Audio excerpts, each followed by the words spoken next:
Tu es né dans l'Angleterre médiévale, en 1240 après Jésus-Christ, dans une famille où un père était plus marié à la bière qu'à ses devoirs.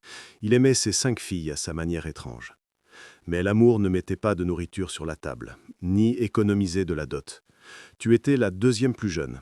Et quand tu as atteint 15 ans, tout le monde au village savait que tu étais la plus belle de toutes. Un général puissant de l'armée du roi t'a même remarqué, a déclaré qu'il voulait t'épouser.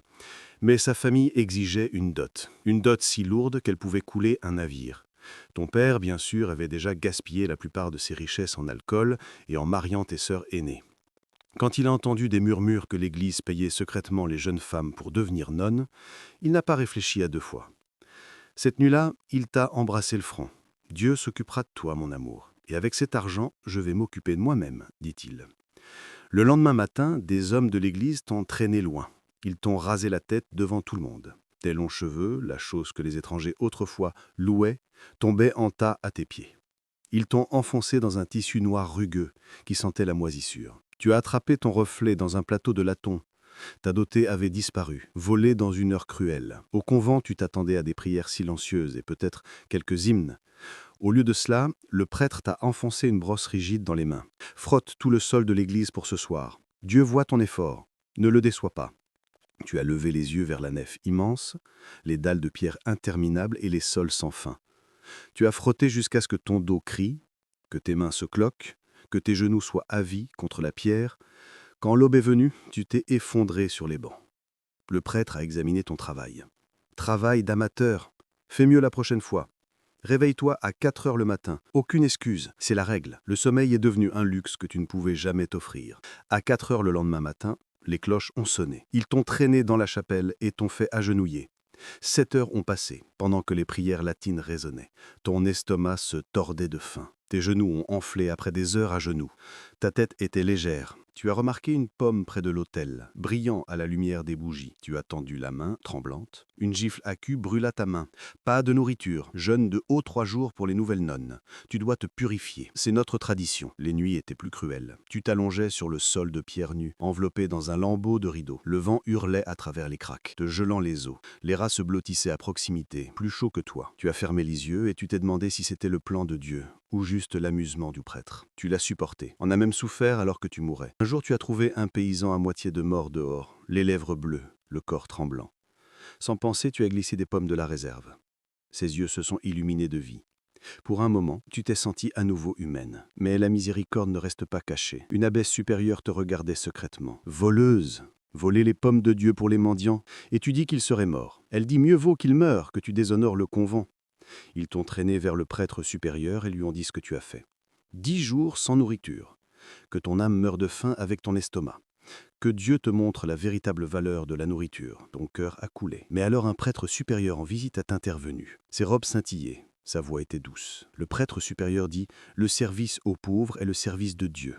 Elle devrait être pardonnée. » Tu as failli pleurer de soulagement. Mais plus tard cette nuit-là, il t'a trouvé dans un couloir d'oire et il a chuchoté « Tu me dois. » Et tu as dit « Oh, je te dois quoi ?» nerveusement. Et il a souri et a dit « Ton silence, ton corps.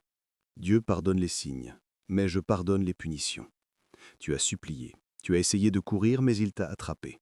Cette nuit-là, ton vœu de chasteté a été volé, pas donné. Tu restais éveillé après, brisé, en fixant le plafond craqué, sachant que même Dieu ne descendrait pas pour te sauver. Des semaines plus tard, ils t'ont fait un spectacle. Dans une cérémonie publique, ils t'ont traîné vers l'avant. Le prêtre dit « Confesse tes signes devant tous ». Et tu as dit « Mais ». Et le prêtre t'a coupé, disant « Confesse-toi ». Les visageoirs fixés. Tu as confessé des choses que tu n'as jamais faites. Luxure, désobéissance, orgueil. La foule a haleté, a hoché la tête, a jugé. Puis vint le final. Ils t'ont donné un flouet. Le prêtre dit « Punis-toi pour Dieu ». Tu as frappé ton dos encore et encore, jusqu'à ce que le sang suinte dans ton habit. Les villageois se signaient, satisfaits alors que tu vacillais au bord de l'effondrement. Des mois ont passé, faim, froid, silence, jusqu'à ce que ton ventre commence à enfler. Tu sus immédiatement de quel signe il s'agissait, mais personne ne te croirait. Quand la vérité éclata, le convent a explosé de fureur. L'abbesse supérieure, crachant, dit « Pute, tu as souillé le sol sacré. » Et tu as dit que ce n'était pas mon choix. Le prêtre dit « Silence, tu es maudite. » Ils t'ont banni dans la honte. Tu trébuchais dans les rues du village serrant ton ventre. Les gens sifflaient, crachaient, t'appelaient une prostituée. Tu as supplié ta famille de t'accueillir, mais ton père, ivre, a claqué la porte, disant « Tu as failli à Dieu, tu as failli à nous, tu n'es pas ma fille. » Les larmes gelèrent sur tes joues. Tu as trouvé un abri dans des granges boueuses, en mangeant des restes jetés aux cochons. Même les mendiants se moquaient de toi. Enfin, le royaume te mit au travail pour récurer les toilettes des nobles. C'était la survie maintenant. Racler la crasse pendant que les nobles riaient au-dessus de toi. Puis la peste arriva. Elle s'est glissée comme de la fumée dans les rues. Bulles noires, fièvre, morts partout. Les Suins s'enfuirent, mais les parias comme toi étaient forcés de rester. Tu as nettoyé les plaies des mourants, porté des corps vers les pits, toussé la maladie dans tes propres longs. Ton corps, déjà affamé et fragile, se brisa rapidement. La fièvre rageait, ta peau brûlait, ton souffle grésillait. Tu as supplié de l'eau, pour de la pitié, pour que quelqu'un dise ton nom avec gentillesse. Aucun ne vint. Quand tu mourus, ils ne prièrent pas, ils n'enterrèrent pas. Ils jetèrent ton corps sur un chargement empilé de centaines de morts de la peste. Le chariot roula vers les cliffs. Ton corps dégringola dans la mer. Sans nom, sans face, oublié. Et c'était ton histoire. Née belle, vendue pour de la bière, mâchée par l'Église, abandonnée par la famille et avalée par la peste. Alors, la prochaine fois que quelqu'un te dit que le Moyen-Âge était plein de romances et de chevalerie, rappelle-leur, souvent c'était simplement nul. Et rien n'était plus cruel que d'être forcé à devenir nonne.